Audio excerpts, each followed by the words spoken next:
Señor, abre mis labios y mi boca proclamará tu palabra.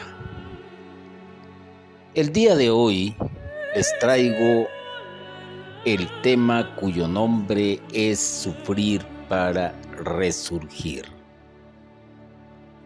Y esto nos va llevando a través de nuestra vida por un proceso que generalmente es de sufrimiento. Lamentablemente, hay personas que no entienden el sentido de la vida y terminan perdiéndola porque ellos mismos han atentado contra su vida. Pero para ir ampliando esto y tener un mejor conocimiento del porqué del título, comienzo diciendo que el pueblo de Israel, sediento y casi desesperado, se encuentra en el desierto. Recordémonos que el pueblo de Israel estuvo cautivo en Egipto por alrededor de 400 años. Imagínese usted cuántas generaciones tuvieron que haber pasado para que llegase un momento, o más bien dicho, el momento de hacer su travesía por el desierto. Pareciera ser que el sufrimiento estaba marcado para este pueblo, porque al salir de Egipto tuvieron que hacer una larga travesía también de muchos años a través del desierto. Entonces ya cansados, desesperados, sedientos, no saben qué hacer. Dios en su misericordia, Dios que no cesa de acompañar a este pueblo, el Señor le ordena a Moisés que con su bastón golpee la roca. Y allí brota agua a borbotones. Prácticamente podríamos decir que se llega el momento en que se calma la sed de este pueblo.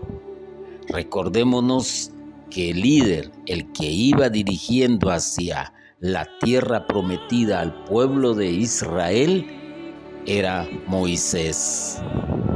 Y era el que tenía el privilegio de comunicarse con Dios.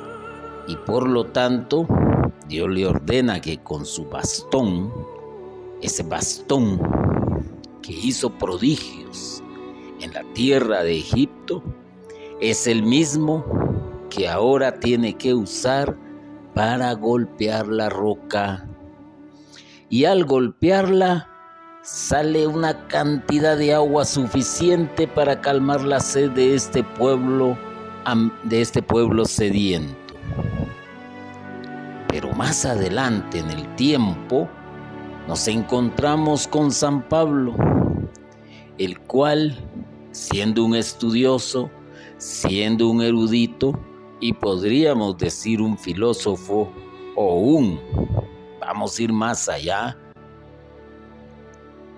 un conocedor de lo que es Dios, de lo que él entendió, de lo que él comprendió, un teólogo, nos dice que esa roca de la cual brota el agua es figura de Cristo.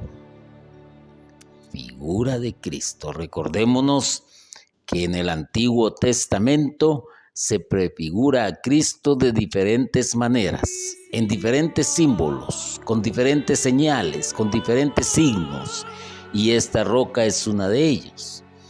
Y Pablo, dándole sentido a ese pasaje bíblico, dándole sentido a esa historia, apunta que tomaron la misma bebida espiritual porque bebían agua de la roca espiritual que los acompañaba en su viaje, la cual era Cristo. vamos a ir entendiendo poco a poco por qué el sufrimiento, por qué hay que llevar esa especie de proceso para al final encontrarse con el Señor. ¿Por qué se sufre en la vida para al final resurgir? Lo vamos a ir entendiendo conforme vaya desarrollando el tema y nos vamos a encontrar con ciertas similitudes que indudablemente nos pondrán a pensar y a reflexionar. Ellos bebieron agua de una roca. Nosotros actualmente, gracias a Jesucristo que es la roca, también bebemos de esa agua. Recordémonos que antes de que brotara agua de esa roca, tuvo que ser golpeada.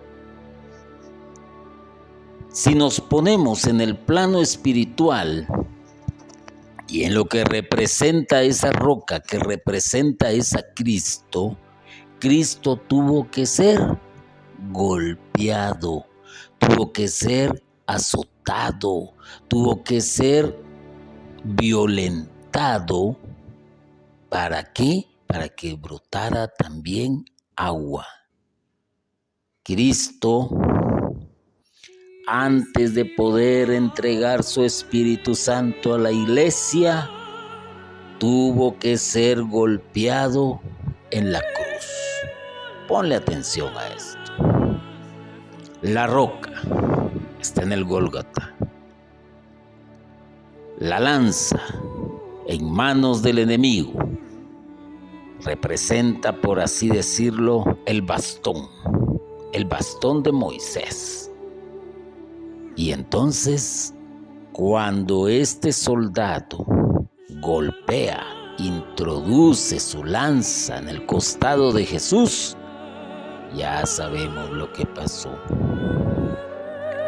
El evangelista San Juan, que es un teólogo por excelencia, comenta en los evangelios que Jesús promete el Espíritu Santo como ríos de agua viva en el corazón del que cree.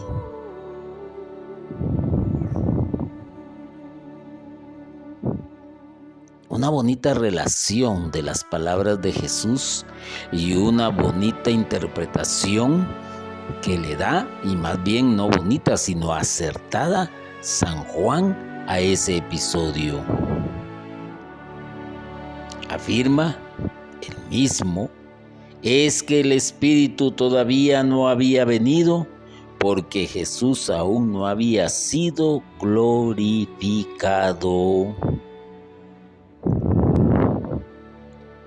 Ahí está, un cuerpo inerte, al igual que la roca. Del costado brota sangre y brota agua. Pero para que esto se diera, tuvo que pasar Jesús por un gran sufrimiento, que es lo que conocemos nosotros como pasión. Además, recordémonos que el agua es el simbolismo, es significativo de la acción del Espíritu Santo en el bautismo, ya que después de la invocación del Espíritu Santo, ésta se convierte en el signo sacramental eficaz del nuevo nacimiento. Si tú sufres es por algo. Es para que en ti se manifieste el poder y la gloria del Señor. Y no es para que te quedes ahí como una roca. No, es para que resurjas, para que dentro de ti brote también ese deseo, la animosidad de seguir viviendo y de seguir luchando en este peregrinar.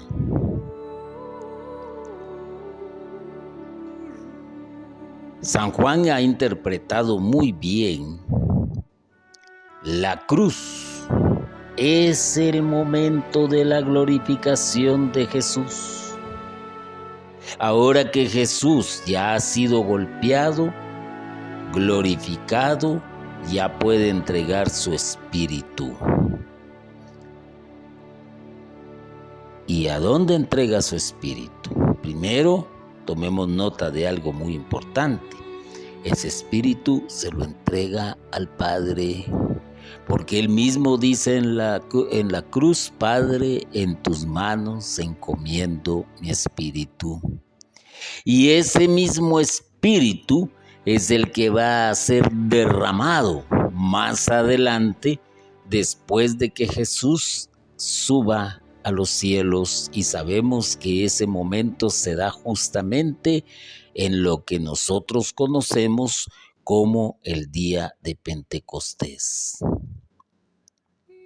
Jesús ha resucitado, y lo primero que hace es, al aparecerse a los apóstoles, es mostrarles sus manos, su costado.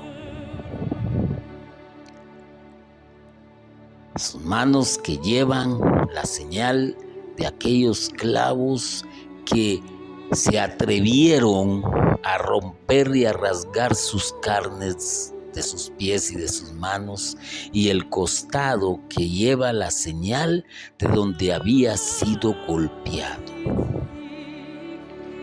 Con esto les quería hacer ver que ya había llevado a cabo su misión, ya había sido glorificado, y que ahora ya les podía entregar su espíritu. Bonita la relación, ¿no? Si lo vemos desde el punto de vista sufrimiento, nos vamos a encontrar con que el ser humano sufre en su estadía acá en la tierra. Pero como bien decían las abuelitas, no hay enfermedad que dure 100 años, ni enfermo que la resista. El sufrimiento no es para siempre. Imagínense ustedes la esperanza que había perdido ese pueblo durante 400 años, y no miraban el Mesías prometido, no miraban la salvación, aunque ésta ya se había gestado cuando Moisés fue arrojado a las aguas para salvarle la vida. Y ese mismo Moisés, que iba a crecer en una cuna de oro, es el mismo que ahora los va acompañando por el desierto, y siguen sufriendo los del pueblo de Israel. Y durante ese sufrimiento también los que no aguantaron buscaron otras salidas, y la peor de las salidas fue creer en dioses ajenos, en fabricarse ídolos, y las consecuencias fueron fatales. Jesús viene al mundo, y desde su nacimiento podríamos decir que empieza una especie de sufrimiento. No encontrar hospedaje, después ser perseguido porque el tetrarca de ese entonces quería asesinarlo. Tuvieron que huir a Egipto, regresa, pasa tiempo de su vida quizás entre penas, entre felicidades, la vida normal de un ser humano, aparece en la vida pública, aparece haciendo el bien, llevando otro mensaje, y empieza el acoso, un sufrimiento también. Pero él tenía una misión, y el pueblo de Israel, su misión era llegar a la tierra prometida, y lo lograron. Los que aguantaron, los que perseveraron y resurgieron. Y miren hoy ustedes lo que es esa nación. Hoy es una nación, una nación que tiene mucho poder en lo económico y que ha sabido salir adelante. Además de eso, podríamos decir que lo que nos narra el Antiguo Testamento, la pasión de Jesucristo, es para tú que estás sufriendo, no te sientas solo y que puedas resurgir gracias a la acción del Espíritu Santo. Juan nos sigue comentando que cuando Jesús les mostró sus llagas, sopló sobre ellos y les dijo: reciban el Espíritu Santo. Algo más. En el momento en que Jesús expiró, Jesús dice, San Juan nos dice en el Evangelio, y habiendo inclinado la cabeza, entregó su espíritu. Los comentaristas de la Biblia hacen notar que en el lenguaje místico que emplea San Juan, entregó su espíritu, se puede interpretar en doble forma, como el acto de morir y como el acto de entregar su espíritu, no solamente a Dios, sino también a la iglesia. Porque la misión de Jesús es la iglesia. La misión de Jesús es el pueblo santo. Es guiarlo, no abandonarlo en este caminar que para muchos se hace eterno en la vida. Porque vuelvo a recordar, el sufrimiento ahí está. Ahí está y se hace presente de diferentes maneras. Pero, volviendo a lo que dice San Juan, expresamente anota que del costado de Cristo brotó sangre y agua. Y añade, en los estudios que hace San Juan Crisóstomo, decía que la sangre de Cristo simboliza lo único que puede destruir el pecado y que el agua significa la nueva vida en el Espíritu Santo que Jesús entrega a su iglesia. La nueva vida, un resurgir.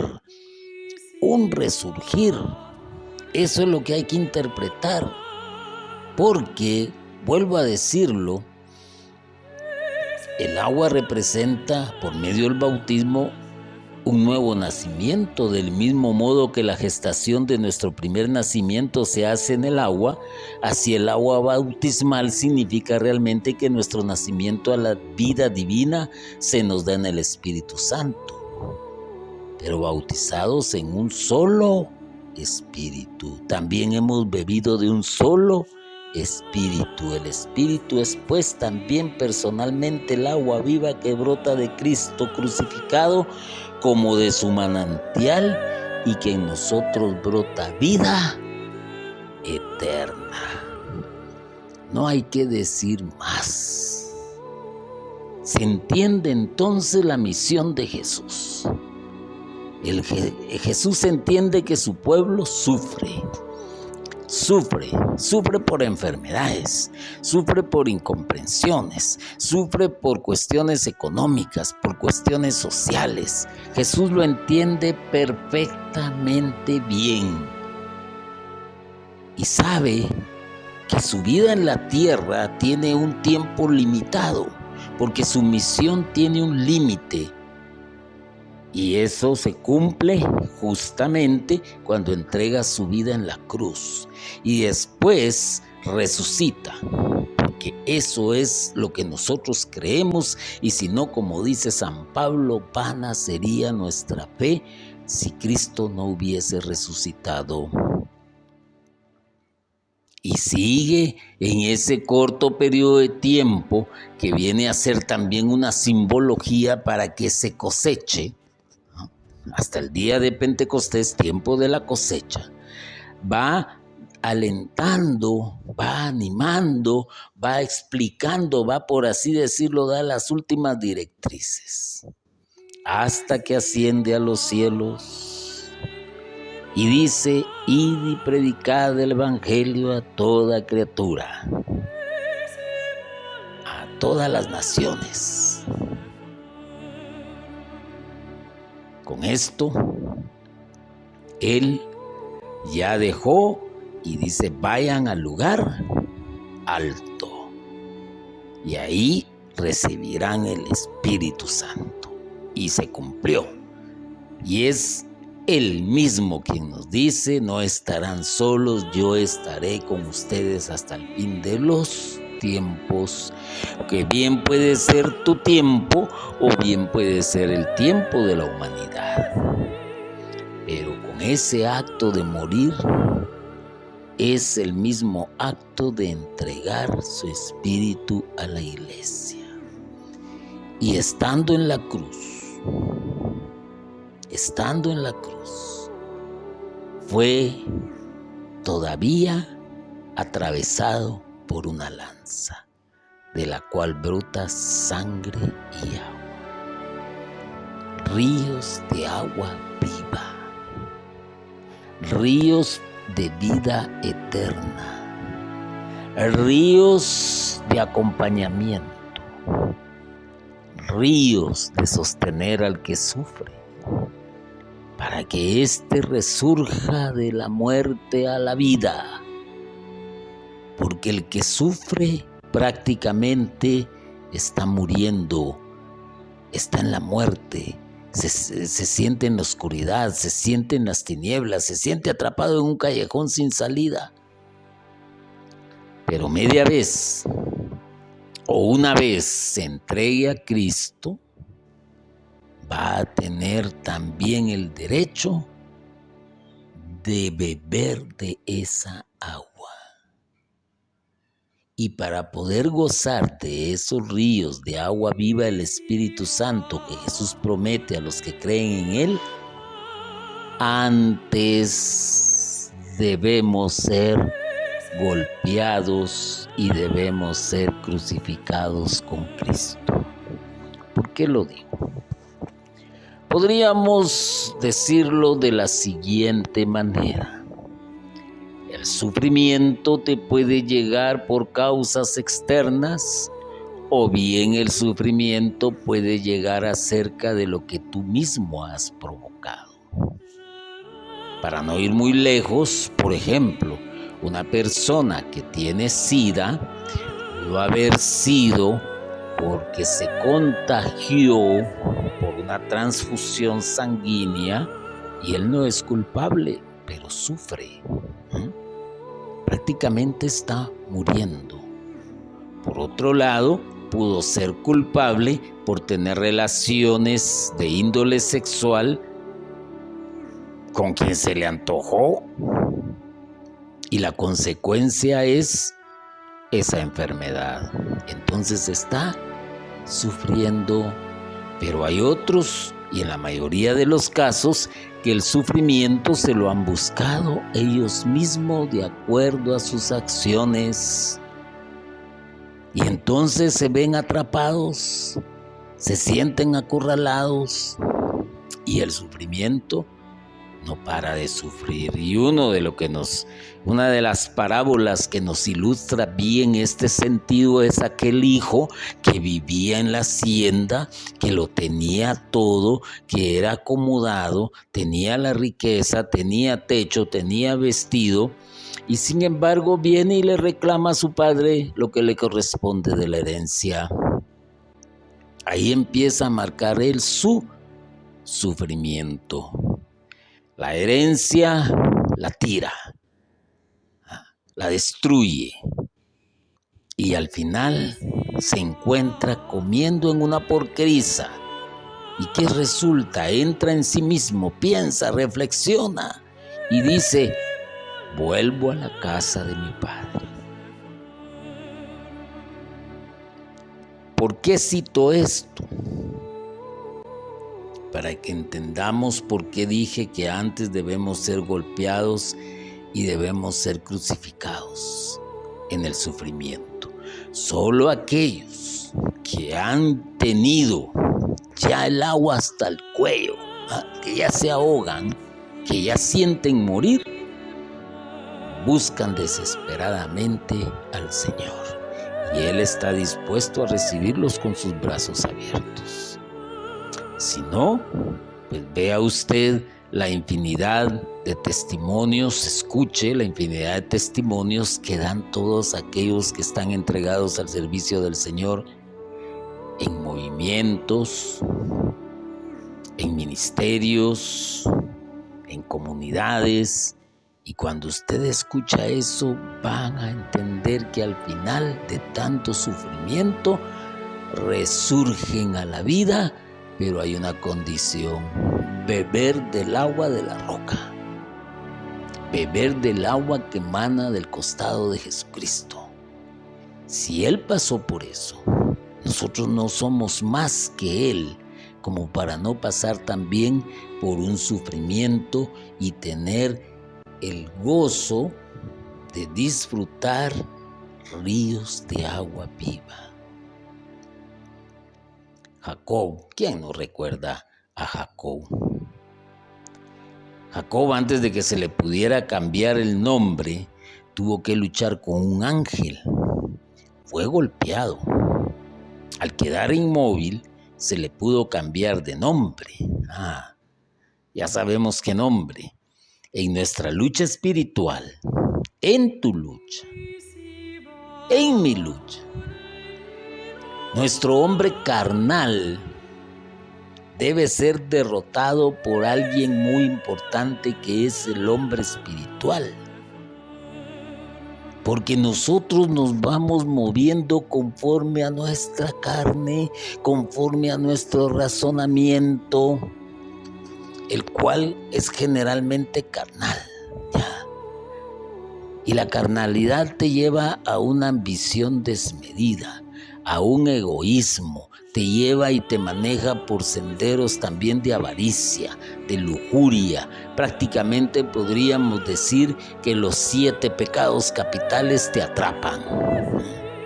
Y te sientes bien, porque al final lo que sientes y experimentas es placer. Pero para ello también buscas poder. Y buscas el tener. Las 3 tentaciones que Satanás le pone a Jesús en el desierto. Ese es el hombre carnal. Aquel que actúa de esa manera, aquel que busca el poder, el placer y el tener para fines propiamente satisfactorios. Pero ante esa carnalidad, para poder gozar de las cosas del Espíritu, tiene que nacer entonces un hombre espiritual. Y el hombre espiritual tiene que derrotar al hombre carnal, que es lo que nosotros llamamos cambio de pensamiento, cambio de actitud. Decimos, quizás equivocadamente, que Dios debe golpearnos para dejarnos inmóviles, para que no estorbemos la obra del Espíritu Santo en nosotros. Y como dije, Dios debe golpearnos equivocadamente, porque aún por encima de lo que nosotros hacemos, no aceptamos la culpabilidad y buscamos a un culpable. Y en este caso, Dios. Dios te castiga. Dios te mandó la cirrosis. Dios te mandó tu problema renal. Dios te mandó la diabetes. Dios te mandó el accidente. Dios te mandó esa mala mujer. Dios te mandó esos malos hijos. Dios te mandó ese mal hombre. Dios te mandó ese mal jefe. Momento. ¿Y tú dónde estás? ¿Dónde está tu responsabilidad de la actuación de tus hijos? ¿Dónde está la responsabilidad de la mujer que elegiste o del hombre que elegiste para que te acompañe en la vida? ¿Dónde está la responsabilidad de que tu jefe te trate mal si tu trabajo no está bien hecho? No, pero como es Dios, Dios es el culpable al final. Por eso dije equivocadamente. Pero en esa lucha que se nos presenta, en ese sufrimiento, es precisamente para que el hombre espiritual vaya emergiendo, que deje de sufrir el hombre carnal para convertirse en un hombre espiritual.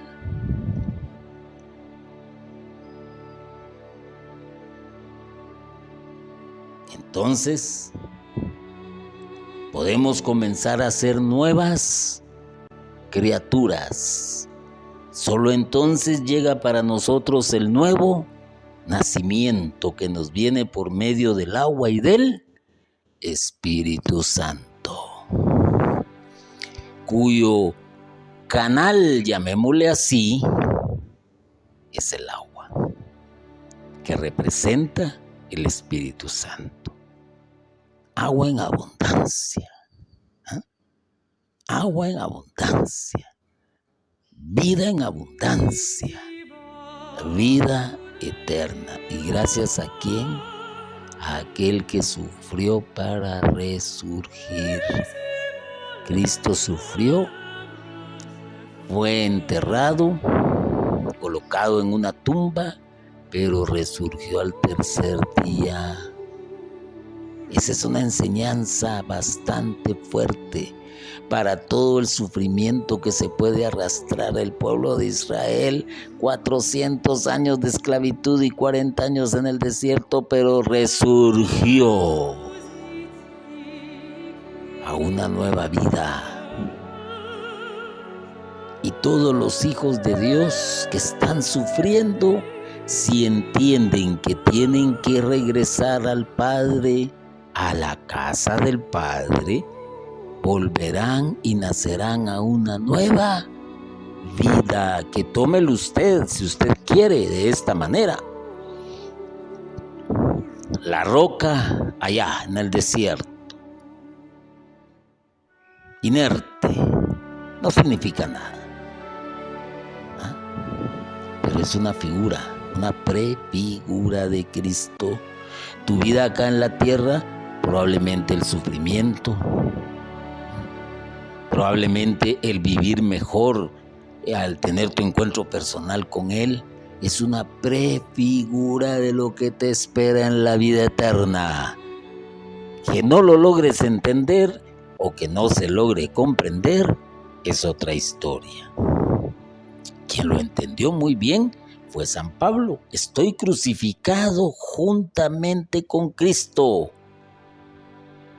Pablo, antes de ser llamado del Espíritu y llenado del Espíritu, llamado por el Espíritu y llenado del Espíritu, antes de experimentar dentro de sí los ríos de agua viva, tuvo que ser derribado de su autosuficiencia. He ahí el ejemplo moderno, llamémosle así, de un hombre carnal, que tenía la razón, que pensaba que estaba en lo correcto, que se dejaba llevar por la ira, por el odio, por el resentimiento, que buscaba cómo encarcelar a los cristianos. Él tenía todo el conocimiento en la mano. Él había estudiado la Torá, él había leído el Talmud, él había interpretado las Sagradas Escrituras según él a su manera. Un hombre carnal que presenció cuando mataron a San Esteban. Un hombre que pidió licencia para ir a capturar a cuanto cristiano existiese, que siguiera a ese hombre llamado Jesús para meterlo en la cárcel. Pero cuando fue derribado de su autosuficiencia,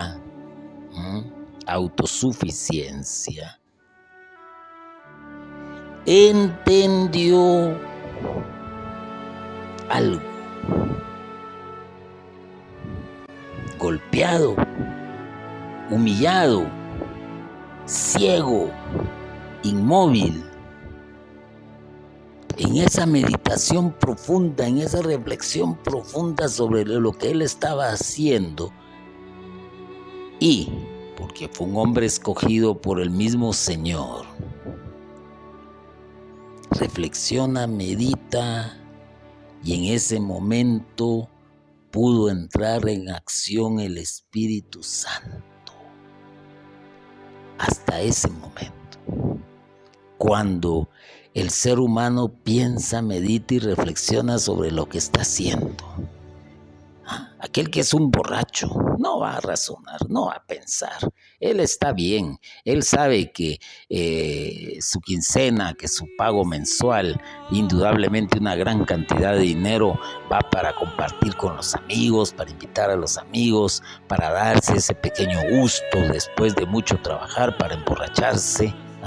Otros pues pierden la noción y se vuelven alcohólicos y están bien, dicen ellos. Están bien, igual aquel que es adicto a ciertas drogas para evadir la realidad, está bien, dice que está bien. Su autosuficiencia los lleva a ser golpeados por la vida, los lleva a ser humillados por la sociedad, los llega a dejar ciegos para ver las cosas del Espíritu y los deja ciegos de entendimiento para no entender cuál es el plan de Dios en su vida. Los deja inmóviles, los deja esclavizados a sus propias pasiones. Pero cuando reflexionan y saben que están sufriendo, cuando llega el arrepentimiento de corazón, humillado ante Dios, en ese momento es cuando el Espíritu Santo se manifiesta y los hace resurgir a una nueva vida. Entonces vemos que la historia de Jacob y de Pablo debe repetirse también en nosotros. Debe de repetirse para resurgir y dejar el sufrimiento. Ese es el único camino para no estorbar en nosotros la obra del Espíritu Santo. Pero aquí viene lo interesante, aquí viene la pregunta: ¿quién quiere ser golpeado? Yo diría que nadie quiere ser golpeado. En el libro de los Números, Antiguo Testamento, aparece también un pasaje casi similar a lo que he dicho anteriormente. El pueblo de Dios nuevamente se encuentra en el desierto sufriendo una sed ardiente. El Señor en esta oportunidad le ordena a Moisés que le hable a la roca. Moisés se encuentra tenso, disgustado por las continuas murmuraciones y rebeliones del pueblo. Moisés, enojado, golpea 2 veces la roca. Brota agua, pero el Señor le desagrada la actitud de desconfianza de Moisés. No le había dicho que golpeara la roca, sino que simplemente le hablara con confianza. ¿Qué quiere decir esto? ¿Qué quiere decir esto? Nosotros nos enojamos a veces por las mismas situaciones que hemos provocado. Si tú no le das lo que acordaron en el matrimonio a tu pareja para la manutención del hogar y ella te lo pide, te enojas. Si tu jefe te pidió un reporte de trabajo para tal fecha y no se la entregaste y él te llama la atención, te enojas. Si el semáforo te pone rojo cuando vas manejando, te enojas. Si te ponen una multa porque hiciste un cruce indebido, te enojas. Si te ponen cepo porque te estacionaste en el lugar no adecuado, te enojas. Si te paran porque vas conduciendo tu moto sin casco y te ponen una multa, te enojas. ¿Y quién fue el autor de esas transgresiones? Eso es lo que no se reconoce. Y entonces, ante el enojo, actuamos de una manera irracional, como le pasó a Moisés. Exactamente igual. Y ya sabemos cuál fue la consecuencia. Ya sabemos. Ya sabemos. Pero si le hablas a Dios con confianza, Él va a entender tu sufrimiento. Y Él mismo va a hacer que si lo haces humillado, contrito, va a darte el Espíritu Santo para que accione en tu vida y resurjas. Y después de eso, pues ya entendiendo la ley de la vida y entendiendo la ley de Dios, vas a portar casco cuando conduzcas moto, ya no te vas a hacer cruces indebidos ni estacionar en lugares no adecuados, ya vas a cumplir con lo que la esposa te pide para la manutención de la casa, que fue al acuerdo que llegaron. Vas a entender y vas a ser una persona diferente, pero eso se debe únicamente a la acción del Espíritu Santo.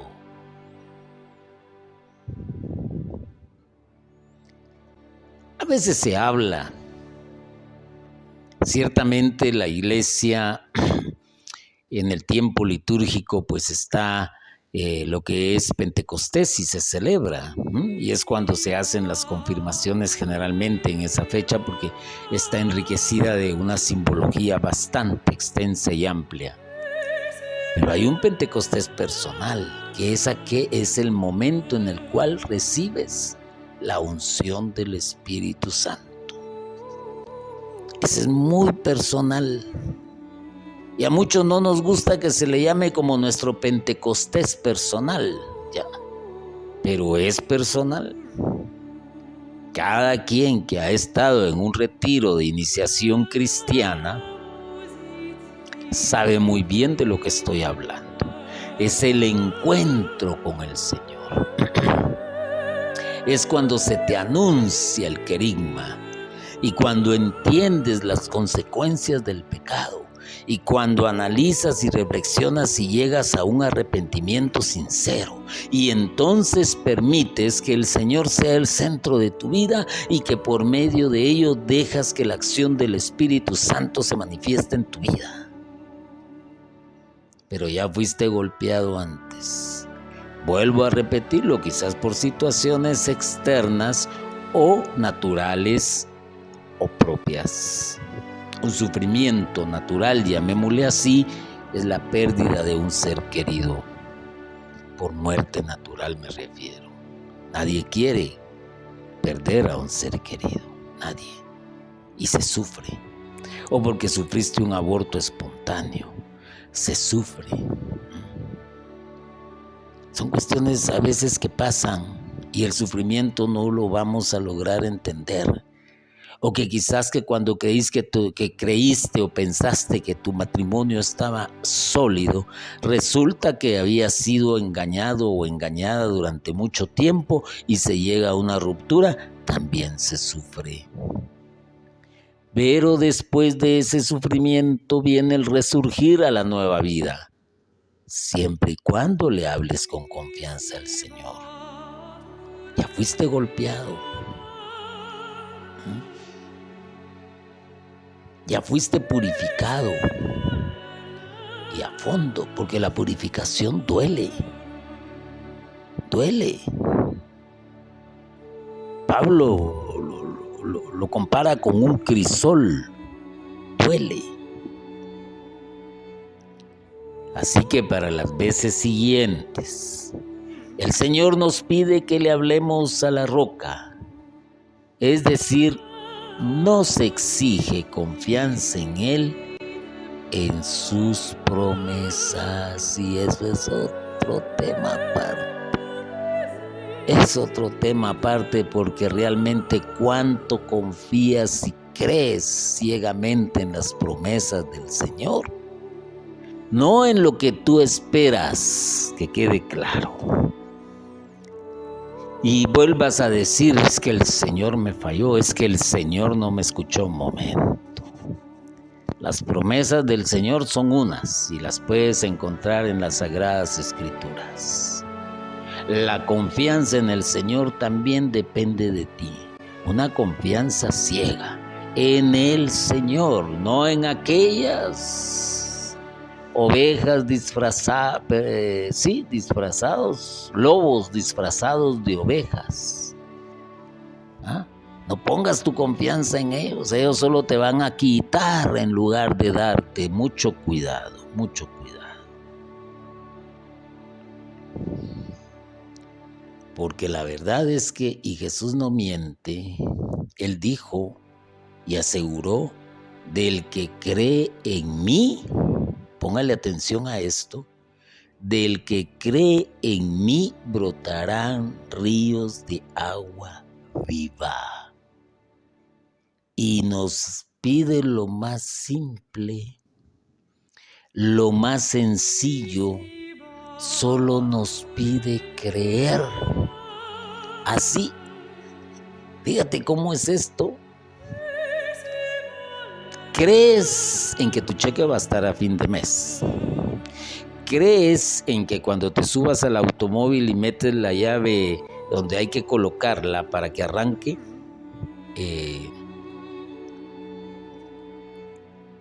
el mismo va a arrancar?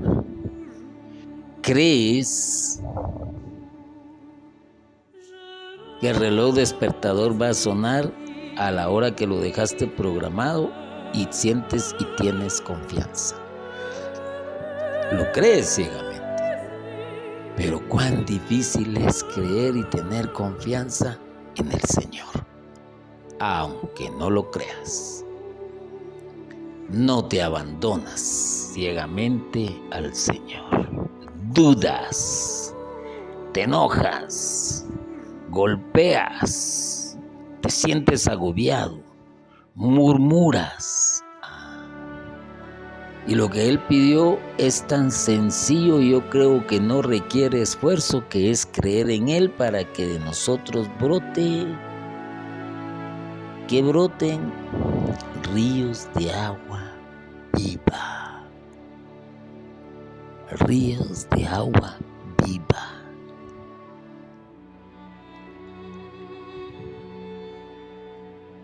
Una confianza total en Él. Ya hemos entendido, pues, que de la roca puede brotar agua. Ahora simplemente debemos hablarle. Una vez que hemos tenido nuestro encuentro con el Señor, lo único que el Señor nos indica es que pidamos con confianza, ¿qué? El Espíritu Santo. Y entonces usted viene y quizás esperaba que yo le diera consejos cómo salir del sufrimiento, cómo estar al día en sus deudas, cómo resolver sus ambiciones, cómo resolver sus sueños y entonces ser feliz aquí en la tierra. Pero las dos cosas van de la mano. Entréguese al Señor y se va a dar cuenta cómo va a administrar mejor sus bienes, va a aprender a hacerlo, cómo va a ser un mejor esposo o esposa, cómo va a ser una mejor madre y padre de familia, cómo va a ser una mejor persona en todo lo que usted se desempeñe, ya sea en lo económico, ya sea en lo social, ya sea en lo político. Pero eso es cuando usted cree en el Señor y ha dejado que la acción del Espíritu Santo lo guíe. Porque entonces le va a hablar con confianza a la roca que es Cristo. y va a entender todo. El mismo Señor nos dice que si un hijo le pide pan a su papá, el Padre no le va a dar una piedra, y Jesús añade: cuánto más el Padre que está en el cielo dará el Espíritu Santo a quienes se lo pidan. Y tú eres hijo de Dios, tú eres hija de Dios, pero permites que la angustia, permites que el dolor, permites que la tristeza te esclavicen, te cieguen, y que no puedas ver la luz al final del camino, al final del túnel. Porque tu orgullo, porque tu carnalidad, tu razonamiento, tu lógica humana te lo impide. Pero si das ese paso que es necesario, el reflexionar y el entender que Dios no quiere que sufras, sino quiere que resurjas a una nueva vida, para prepararse a recibir la efusión del Espíritu, el Señor los envió ¿a dónde? Los envió a Jerusalén. Llamémosle de esta manera, si ustedes quieren, para entender en nuestro lenguaje, a un retiro espiritual. Y el libro de los Hechos narra que los apóstoles, los discípulos, en compañía de la Virgen María, perseveraban unánimes ¿en qué? En la oración, es decir, que hablaban, oraban, rezaban en ese pequeño retiro espiritual. Y es lo mismo que ha sucedido con muchos en un retiro de iniciación cristiana, donde se tiene el encuentro con el Señor. Eso es lo que se hace, hablar. Y hay quienes están a tu lado y están hablándole a la roca para acompañarte, ayudar a meditar y reflexionar sobre lo que Dios quiere en tu vida. La fórmula que no falla para poder recibir una nueva efusión del Espíritu es perseverar unánimes en la oración, en compañía también de la Virgen María. Perseverar en una intensa oración, en una comunidad de amor.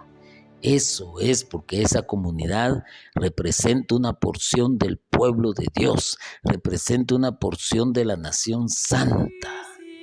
Y entonces, ¿qué quiero decir con esto? No estás solo ni sola. Necesitas estar con tu pueblo, con aquellos que hablan tu mismo idioma, con aquellos que te van a ayudar a caminar, a hacer esa travesía de la vida que es el desierto, aquellos que te van a sostener en momentos de debilidad y momentos de sufrimiento. Pero no creas, y te lo digo, que todas las comunidades son iguales, no te equivoques. Hay signos. La comunidad que está llena del Espíritu Santo da signos, da frutos, da señales. No te equivoques, pero si estás en una comunidad donde te abandonan, donde no te acompañan, donde no entienden tu sufrimiento, donde no entienden tu manera particular de ser, donde no entienden que pides y tiendes la mano para recibir ayuda, tampoco. Esa comunidad está disfrazada de luz, pero no es luz. Ten cuidado con eso. Y lamentablemente hay muchísimas. Entonces, yo te podría decir que a la comunidad que te puedes acercar con confianza es a la comunidad de tu parroquia, donde es asistida por un sacerdote, por un pastor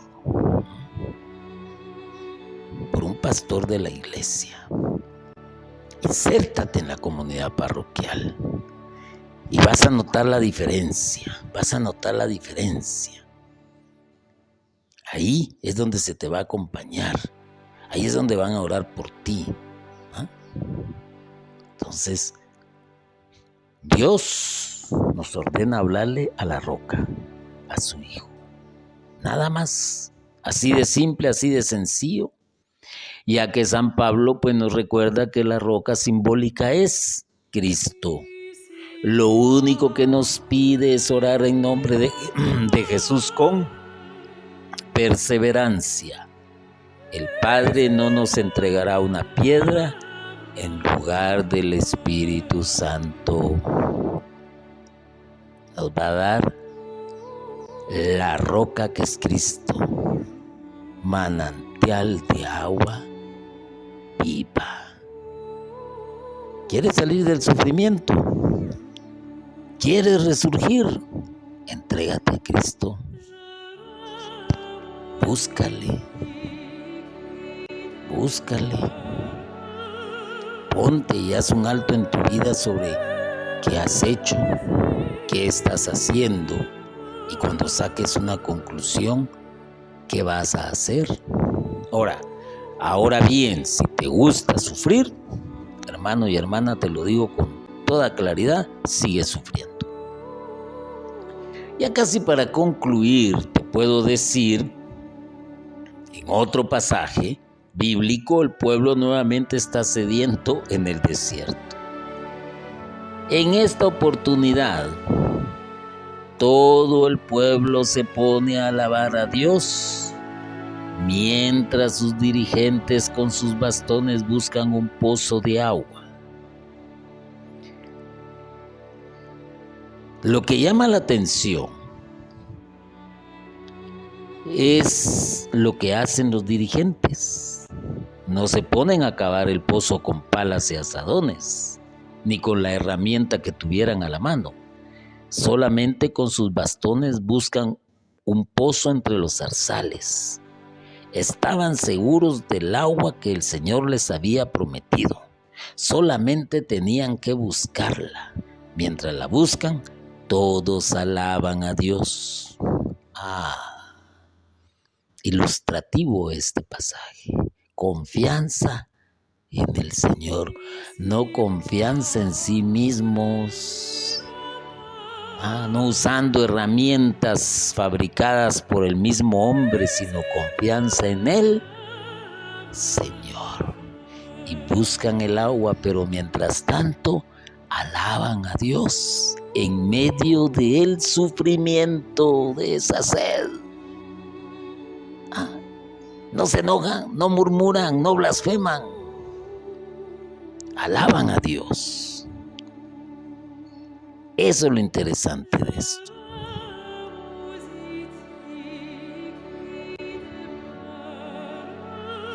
La oración de alabanza es un camino directo, por así decirlo, y aunque lo tomemos muy románticamente, al corazón del Señor.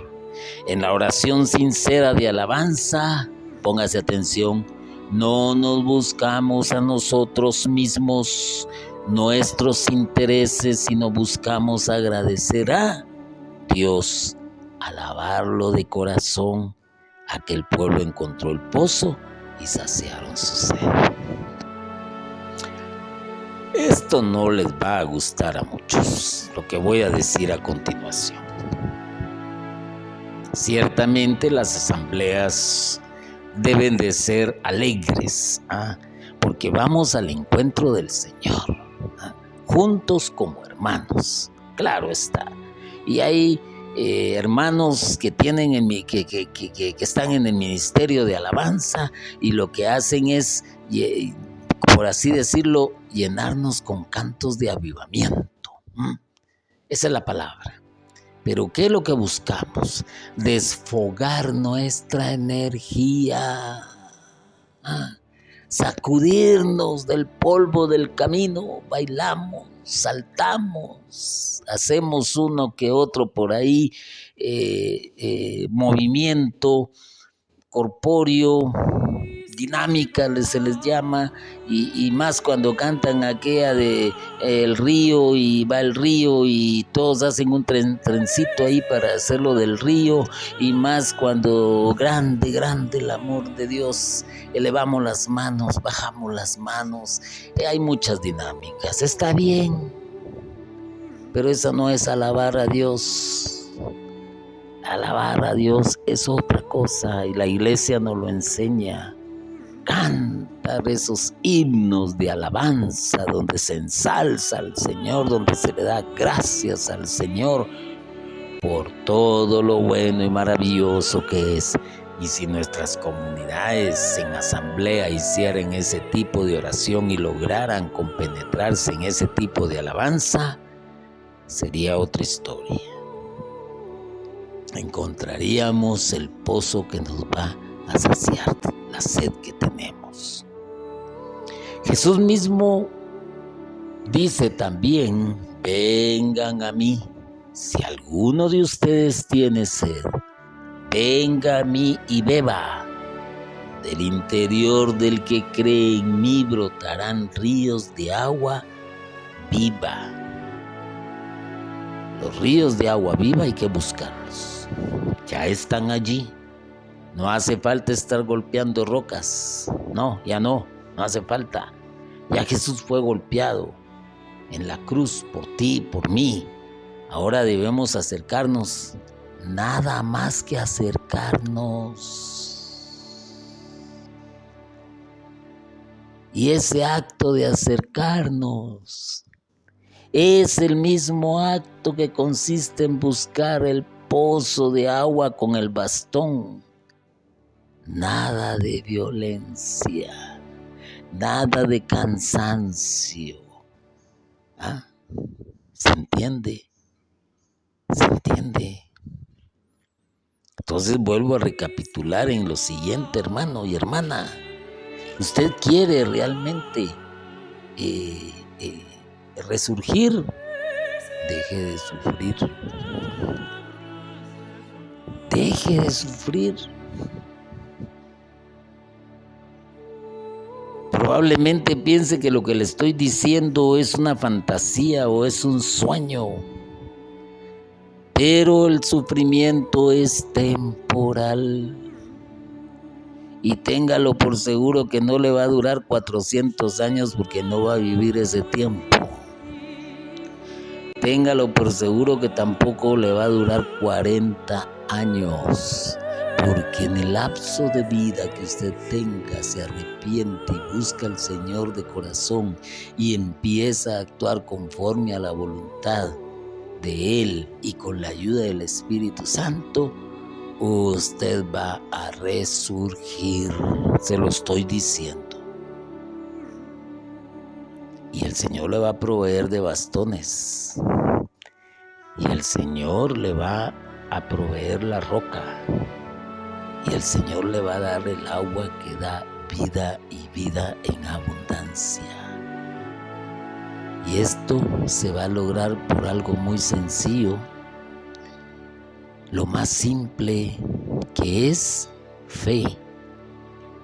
Únicamente la fe que busca con la seguridad que el agua ya brotó del costado de Cristo, con esa misma fe. Ahora solamente hay que ir ¿a quién? A Jesús. Creer en su promesa. Los ríos de agua viva aparecerán de un momento a otro. Reflexión, hermano y hermana. Medítelo, hermana y hermano, y se va a dar cuenta que la oscuridad en la que está es temporal. A Pablo le tardó 3 días. Otro símbolo por ahí bien interesante que hay que analizar. Pero lo más importante quizás de todo esto, que el sufrimiento es por la misma carnalidad del hombre. Y al decir hombre me refiero a toda la humanidad. Hombres y mujeres, niños y ancianos, adultos, jóvenes, ¿ya?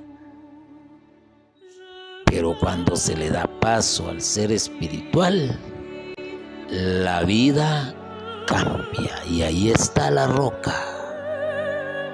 Ahí está la roca. Ahí está. Simple y sencillo. Así de simple y sencillo. Hermano y hermana, que la fuerza del Espíritu Santo le acompañe. Bendito y alabado sea Jesucristo por siempre. Amén.